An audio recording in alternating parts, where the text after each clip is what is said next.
Hello， 大家好，我是一小点儿。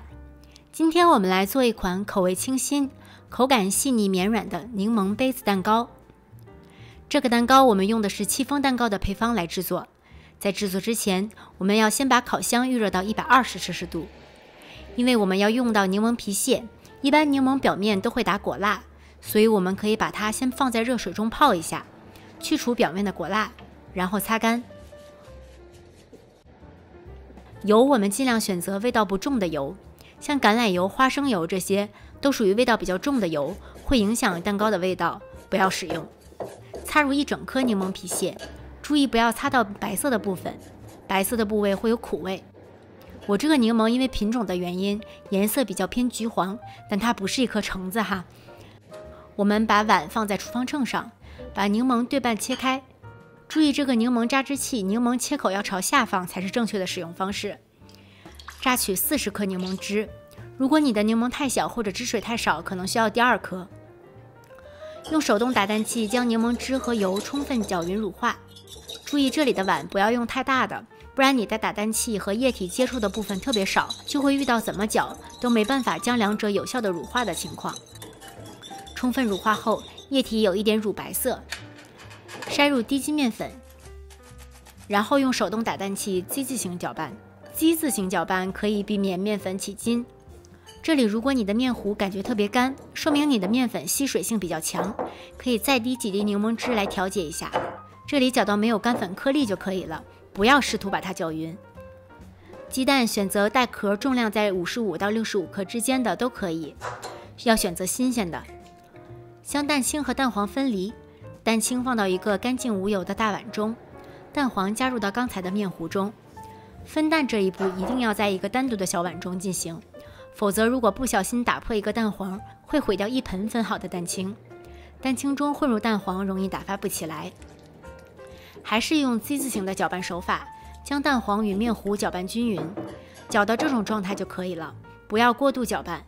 浓稠度大概是这样，稍微干一点点也没关系。先放到一旁备用。蛋清中滴入几滴柠檬汁，柠檬汁是酸性物质，它可以帮助我们的蛋白霜保持稳定。用电动打蛋器中高速打发，当蛋白出现鱼眼状大泡泡的时候，加入1/3的细砂糖，糖分次加入可以溶解得更充分。我们先开中高速打发，让蛋白快速起泡。当它开始出现纹路的时候，换成中低速继续打发。在中低速下，蛋白霜可以变得比较细腻。如果遇到有关打发蛋白的问题，可以参考之前发过的专题视频，有详细的讲解。我们会看到蛋白霜慢慢出现变化，变得越来越硬挺。当提起打蛋器，打蛋头上的蛋白呈现短小而直立的尖角时就可以了。盆里的尖角也呈现这个状态，这叫做干性发泡。制作杯子蛋糕，我们希望蛋白霜打得稍微干一点、硬一点，这样不容易回缩。但是注意不要打发过头，我们的蛋白霜还是应该呈现有光泽的状态，不会流动的。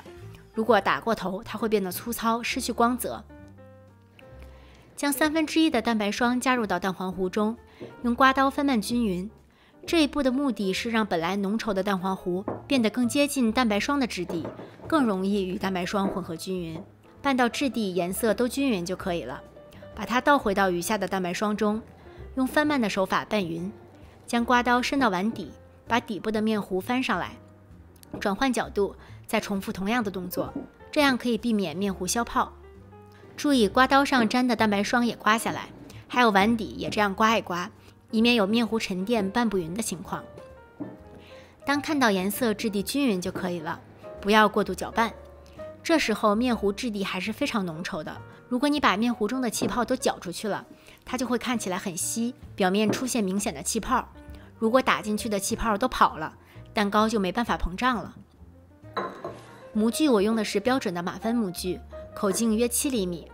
你也可以直接用那种纸杯，但是要根据纸杯的大小调节一下烤制时间。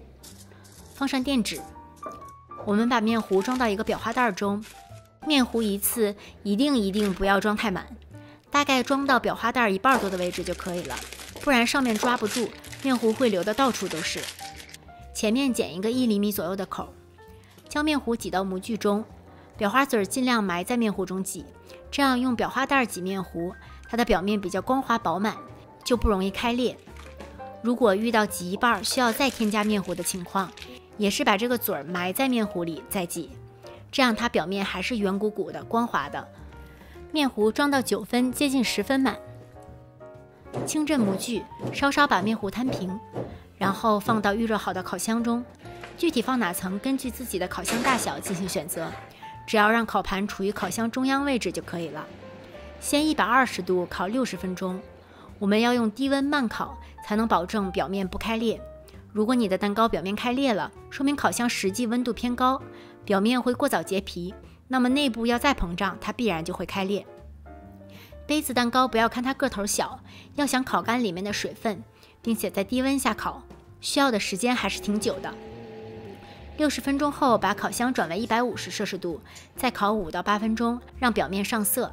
如果你要把蛋糕收进袋子里，为了不让表面掉皮，要上色深一些，表面烤得干一点。